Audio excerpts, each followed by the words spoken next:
નમસ્તે વિદ્યાર્થી મિત્રો, ધોરણ 10 વિષય હિન્દી પદ્ય 3 સવયે તમારે હોમવર્ક લખવાનું છે। એટલા માટે સૌથી પહેલા તો पर्यायवाची समानार्थी शब्द लखवाना છે।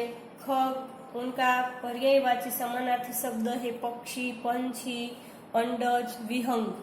कंटीली यानी कि कांटेदार। किनारा, उनका पर्यायवाची शब्द तट।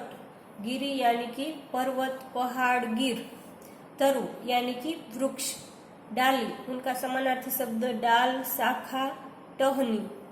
नित्य यानी कि हमेशा, नित, सदा, हरदम, प्रतिदिन।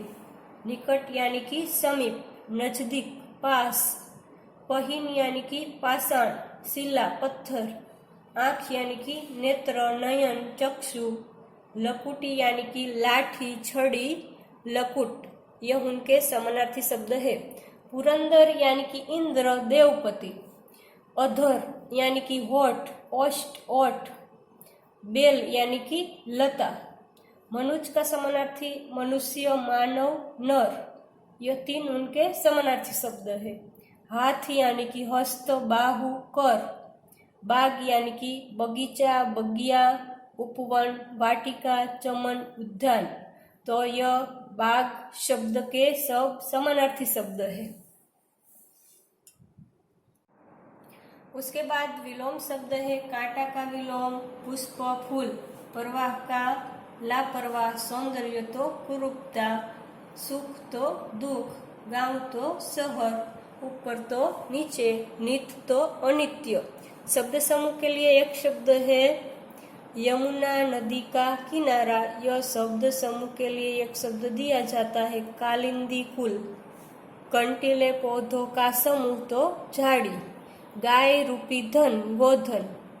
मुरली धारण करने वाला तो मुरलीधर। मोर के पंख, मोर पंखा। देवताओं का राजा इंद्र। देवों के अधिपति देवपति। वह लोक जिस पर हम रहते हैं तो वो लोक क्या है? पृथ्वी। उसके बाद एक अंक के प्रश्न है सवये पद्य के कवि कौन है? सवये पद्य के कवि रसखान है। और एक अंक में यह भी प्रश्न पूछा जा सकता है कि रसखान का असली नाम क्या था? तो सैयद इब्राहिम उनका असली नाम था।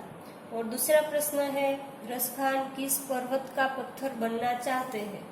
रसखान गोवर्धन पर्वत का पत्थर बनना चाहते हैं। 8 सिद्धि और 9 निधि का सुख प्राप्त होता है। किसमें से प्राप्त होता है? नंद की धेनु चराने में।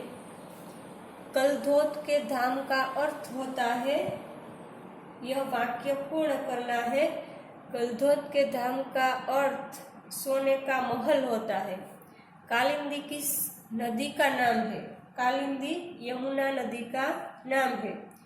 कृष्ण ने इस पर्वत को छत्र की तरह धारण किया था, वो है गोवर्धन पर्वत।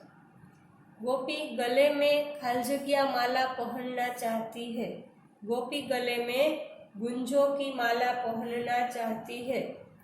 पुरंदर का अर्थ है, वाक्य पूर्ण करना है, इंद्र। मनुष्य के रूप में रसखान कहाँ बसना चाहते हैं? मनुष्य के रूप में रसखान गोकुल के ग्वालों के साथ बसना चाहते हैं। यमुना किनारे कदम की डाल पर रसखान किस रूप में बसना चाहते हैं? वो पक्षी के रूप में बसना चाहते हैं। सिद्धियां कितनी है? 8। पशु के रूप में कवि कहाँ निवास करना चाहते हैं? पशु के रूप में कवि नंद की गायों के बीच रहना चाहते हैं। और यह भी प्रश्न पूछा जा सकता है कि गोपी क्या धारण नहीं करेगी? तो गोपी कृष्ण की मुरली धारण नहीं करेगी। इस तरह से एक अंक में ऐसे विकल्प और वाक्य पूर्ति इस तरह के प्रश्न पूछे जाते हैं। उसके बाद 2-3 वाक्य के प्रश्न है। उसमें पहला प्रश्न है लकुटी लेकर रसखान क्या करना चाहते हैं? कवि रसखान यदि उनको श्री कृष्ण की लकुटी मिल जाए तो वो लकुटी लेकर श्री कृष्ण की तरह नंद की गायों को वन में ले जाकर उसे चराना चाहते हैं। नंद की गाय और ग्वालों के बीच वो वन में भटकना चाहते हैं और इस तरह से वो श्री कृष्ण के समीप है ऐसा एहसास करना चाहते हैं। श्री कृष्ण को रिझाने के लिए गोपी क्या क्या करना चाहती है? श्री कृष्ण को रिझाने के लिए गोपी सब कुछ करना चाहती है। जिस तरह से श्री कृष्ण स्वांग रचते थे वैसे ही स्वांग वो रचना चाहती है कि वो श्री कृष्ण की तरह अपने सिर पर मोरपंख धारण करेंगी और गले में गुंजों की माला पहनेंगी तथा पीताम्बर वस्त्र धारण करेंगी और श्री कृष्ण की तरह वो लाठी लेकर गायों और ग्वालों के साथ वो वन में भटकेंगी। ऐसा वो करना चाहती है। गोपी कृष्ण की मुरली को अपने अधरों पर क्यों नहीं रखना चाहती? गोपी है वो श्री कृष्ण के लिए सब स्वांग रचना चाहती है पर वो अपने होठों पर मुरली रखना नहीं चाहती क्योंकि मुरली झूठी हो जाएगी, अपवित्र हो जाएगी।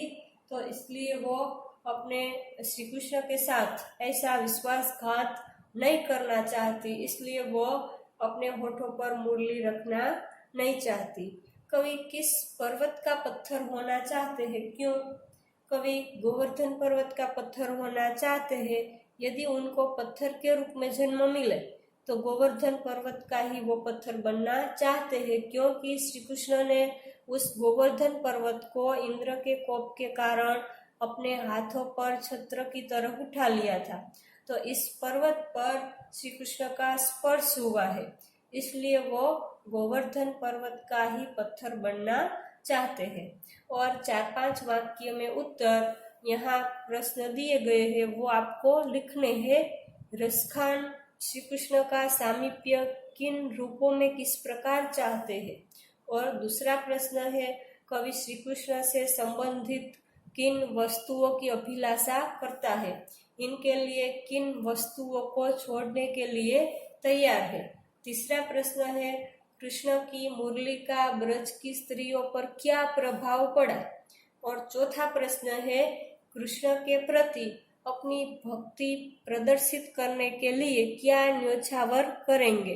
तो इस तरह से यह 4 प्रश्न दिए गए हैं, उनके उत्तर आपको लिखने हैं और यह सवये पद्य का होमवर्क आपको करना है।